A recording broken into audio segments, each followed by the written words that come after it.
Welcome to the Tower Talk podcast, a place for honest and open conversations to support you in living your best life from the inside out. Join me on this journey of self-discovery as we explore what it means to reach next level badassery and cut through the BS. So tune in, stay a while, and I promise I'll be right here alongside you as we figure this shit out together. There can be a lot of pressure to start the new year off, quote unquote, right. To have this big vision board and long list of goals to immediately start new habits and become your best self right away. But if I'm being honest, I don't really think that's the best route. At least, it really hasn't been for me. Don't get me wrong, I love a good vision board, but I'm not a huge New Year's resolution kind of gal. Today, I'm sharing with you my personal process on creating a New Year plan and goals to feel attainable and manageable to set myself up for success. Click the link in the show notes to actually follow along with this goal planning with me together. Come along for the ride. So there is a lot of momentum and energy going into a new year, especially with so many people getting hyped up for it all together. As you can see, the clock's going down, 10, 9, 8, 7, and as soon as it hits 0, it's like everything has changed, but really it's just a new day. It's just 1 minute later than it was before. So I do think this is a great time to make goals, take action, and create change. But I think there's some important things to remember so it doesn't become this overwhelming, massive thing that you have to accomplish. I'm going to be honest, goals have always been really hard for someone like me. I barely know what I'm doing for the rest of the week, let alone in a few years.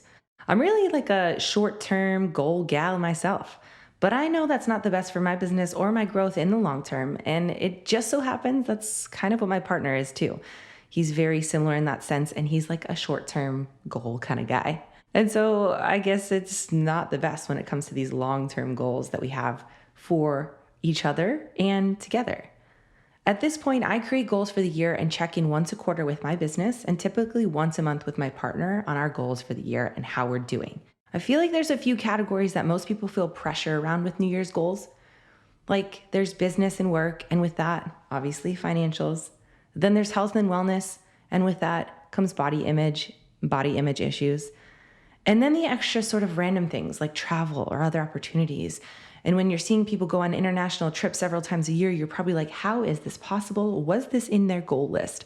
Or can they just do all of this all the time? In years past, I would find myself setting super specific goals and really making an intense game plan for how I would achieve them and when. And then as the year went on, then something would change and I'd get quote unquote off track or off the bandwagon. And then I'd feel this guilt and shame and disappointment and upset with myself for not following through. I'm sure maybe some of you can relate to that as well. It's only now, after years and years of this cycle, that I've finally come to terms with this. Goals are meant to evolve.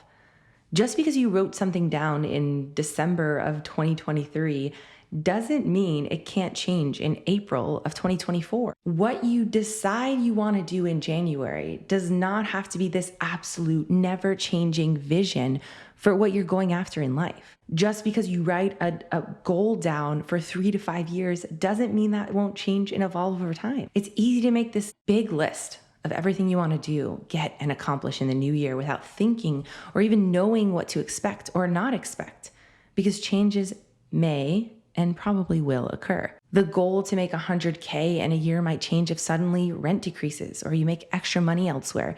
And yet if you don't change with that goal, you might find yourself unnecessarily stressing about hitting that exact number, even if you may no longer need to, or even if society says you should do this. Something else to consider when it comes to goals is accountability. And this one is huge for not only pursuing your goals, but being able to change them too. If you hire a coach or a trainer, invest in a program, work on this with your therapist or a close friend, you can share your goals and talk it through with them when you feel the urge to change plans or shift the goal. There's also the financial accountability of investing in something and making that commitment to that thing that you want to accomplish. For instance, hiring a coach for your health and wellness journey, hi, I'm someone you can do that with, is great because you're paying someone to keep you on track with what you're wanting to do.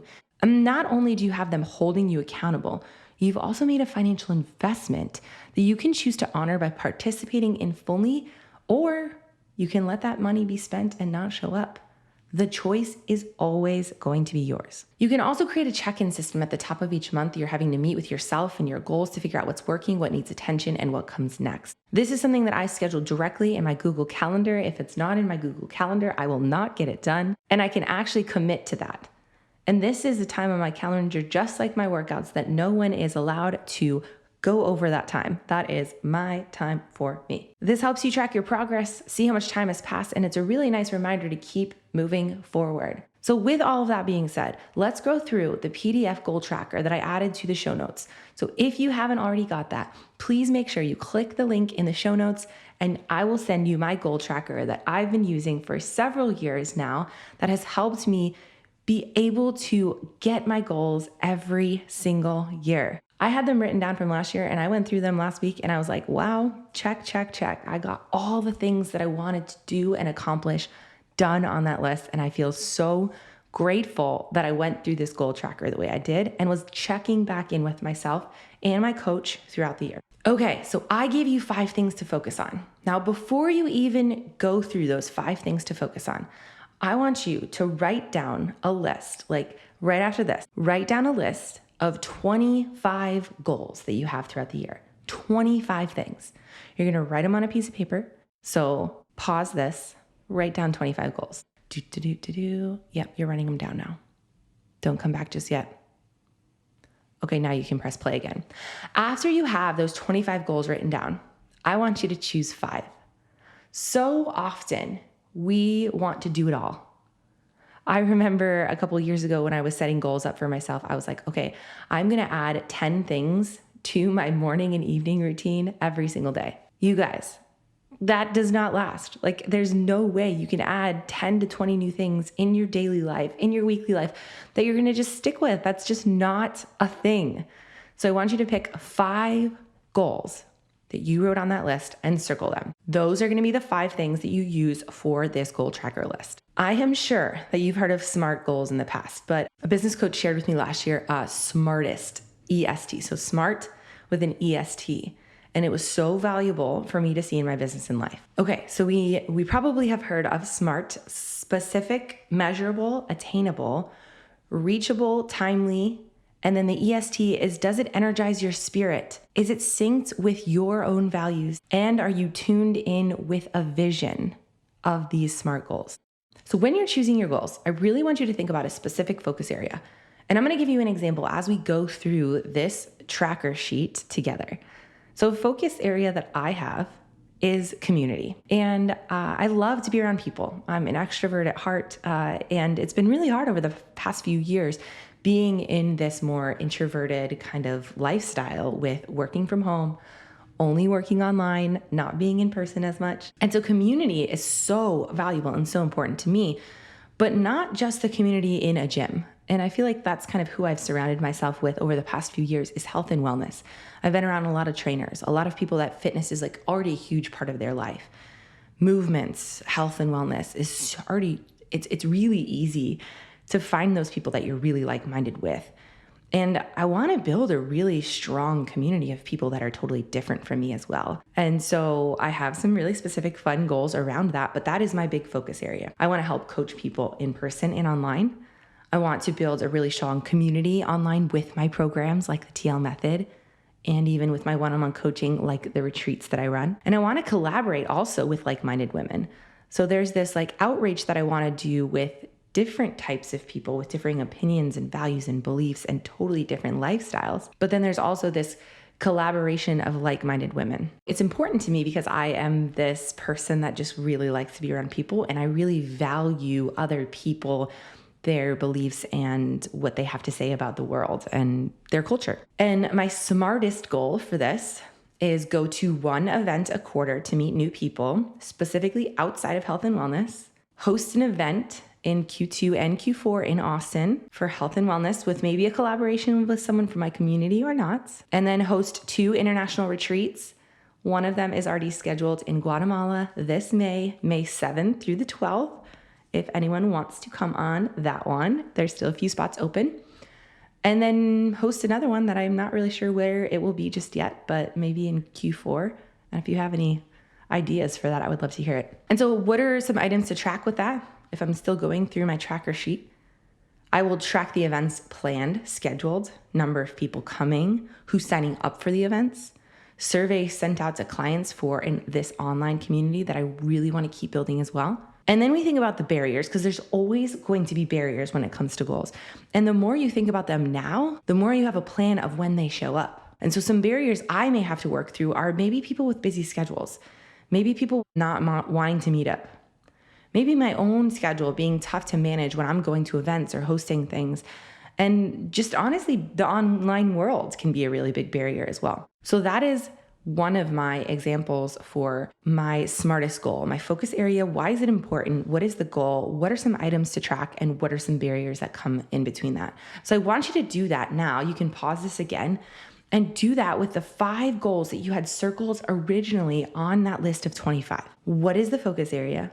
Why is this important to you? And I want you to really be honest with yourself. Like, why is this specific thing important to you?